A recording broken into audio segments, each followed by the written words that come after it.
கண்டிப்பா. நான் அத இல்லைன்னு மறுக்கல.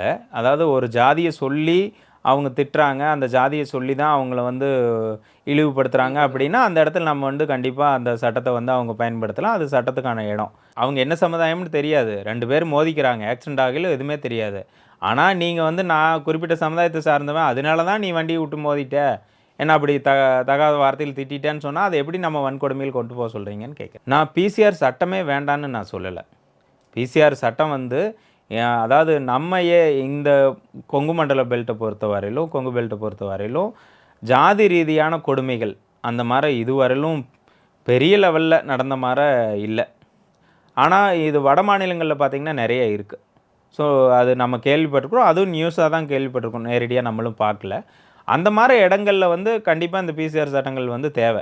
வன்கொடுமை சட்டம் கண்டிப்பா தேவ.